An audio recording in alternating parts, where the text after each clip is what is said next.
fez uma live hoje, né? E aí tenta manter essa imagem de que está confiante, diz que estão procurando chifre na cabeça de cavalo, e aliás, ele está sem um passaporte, o passaporte está retido, mas ele diz que vai sim à posse de Donald Trump, presidente eleito dos Estados Unidos. Veja.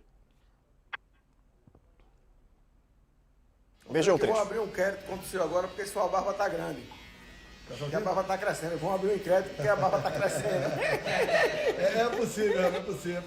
Eu estou querendo me disfarçar para andar pelo Brasil aí, valeu?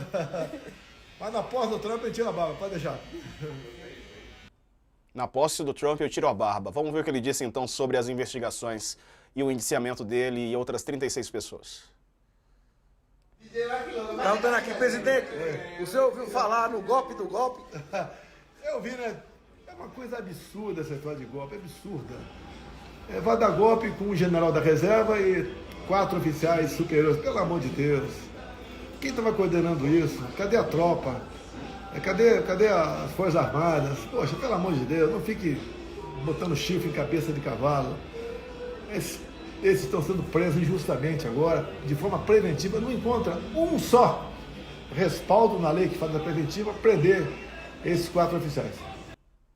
Bom, professor, sua avaliação dessas falas e também do papel das Forças Armadas, né? Me parece que aqueles kids pretos, né, eles vivem num ambiente muito politizado, no sentido de uma mentalidade, né, antiga e tal, eles são treinados fora do país e ainda com aquele pensamento anticomunismo, né, como se houvesse comunismo ainda presente, né, enfim, mas isso é muito forte, né, isso acaba representando boa parte, não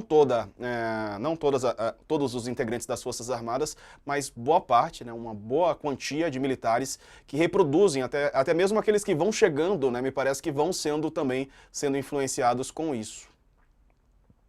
Olha, ele perguntou qual a tropa é exatamente essa, são os kids pretos, ou seja, a Brigada de Operações Especiais, com sede em Goiânia, lá perto de Brasília, e um departamento aqui no Rio de Janeiro, em Niterói, né? Essa era a tropa, e ela foi mobilizada. Nós temos testemunhos concretos de que eles organizaram toda a logística dos acampamentos patrióticos, inclusive lá em Brasília, da Praça dos Cristais, e desses acampamentos patrióticos saíram os atos terroristas que deveriam evitar a posse dos eleitos. Inclusive o 12 de dezembro, né, quando da diplomação do Lula, né, que Brasília foi saqueada. E agora a gente sabe muito claramente que naquele momento estava sendo preparada a minuta de uma intervenção no Superior Tribunal Eleitoral, no Supremo Tribunal Eleitoral e anulação das eleições, possivelmente com a morte da chapa e o sequestro ou morte do ministro presidente do Superior Tribunal Eleitoral, na ocasião, o Alexandre de Moraes. Esse é o quadro, e esse é um quadro que tem material muito firme, muito forte de comprovação.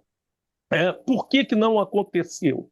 Essa é uma questão. Hoje, o José Dirceu, que é um excelente analista político, diz que não aconteceu por causa da pressão externa, porque o Biden não concordou, né? Isso tem circulado. Ora, isso não é real, isso não é verdade. Essa versão de teoria da dependência meio rebaixada não é verdade. Na verdade, houve um racha entre os militares e uma forte desconfiança dos objetivos, se eram realmente patrióticos, do general Braga Neto. Então, houve aqui uma divisão muito grande, né? 5 membros do Estado-Maior foram radicalmente contra o golpe, 3 militantemente a favor e outros 8 ficaram sem decidir. Como é um órgão colegiado, isso ficou paralisado. Se esperava, então, uma outra estratégia, causar o caos no país para, do caos, os militares serem chamados como salvadores. Hoje eu conversei com alguns membros do alto comando, eles consideraram totalmente aérea, fora de sentido, a ideia de que foi Biden que evitou o golpe no Brasil.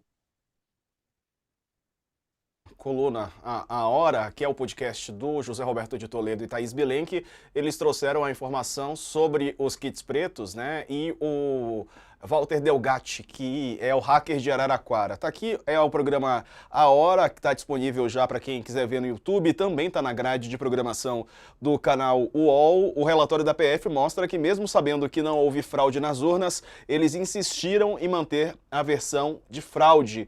E, inclusive, o único general preso fora do quartel, o Mário Fernandes, disse nas mensagens de áudio que o chamado hacker de Araraquara manteve contato com militares de alta patente do Ministério da Defesa para ajudar a desacreditar as urnas eletrônicas. Os kits pretos, né, Rafael? Enfim, isso tem que ser bem avaliado, né? Como agir com um grupo notadamente golpista dentro das Forças Armadas. Diego, aqui é um ponto importante, né? É um lugar comum, a gente vê no debate público, né? As pessoas dizendo, olha, como é que vai ser golpe? Se tinha lá gente completamente desarmada, aí faz referência às vezes à idade da pessoa, algum comportamento, e aí eu me refiro ao que aconteceu lá no 8 de janeiro, dizendo, olha, não dá para ser golpe, né? A própria fala agora que a gente ouviu do ex-presidente Bolsonaro também pergunta, mas como é que vai ser golpe com 4 oficiais, etc, etc, né? Mas por que eu estou recuperando isso? Porque, ao fim e ao cabo, um processo de interrupção de um regime democrático, ele é composto por várias etapas, né? E cada grupo acaba tendo um papel dentro desse processo. Então, não precisa todo mundo pegar em armas e ficar que, de fato, está ocorrendo um golpe. Tem vários processos. Como o professor bem mencionou, o que a gente viu claramente foi a fase de deslegitimar o sistema eleitoral. Teve uma segunda fase depois de tentar, nós estamos interrompendo, como é que a gente dá armas de legalidade a esse processo de interrupção democrática, que é aquela tentativa de encontrar alguma justificativa para a entrada dos militares ali numa interpretação que o próprio Supremo Tribunal Federal já tinha dado como esdrúxula a ideia de que o artigo 142 da Constituição autorizaria as Forças Armadas a exercerem tal papel. E aí a gente está vendo agora que o plano incluía também assassinar figuras eleitas, figuras importantes das instituições do país. Então, cada vez mais que tem uma dessas operações, a gente vai saindo dessa estratégia mais macro e vai conseguindo entrar nos detalhes do comportamento de cada um, de cada ator. E aí, ao fim e ao cabo, a justiça, depois do devido processo legal, vai ver o que ela tem de evidência para responsabilizar individualmente os diferentes nomes que apareceram aí em toda essa teia.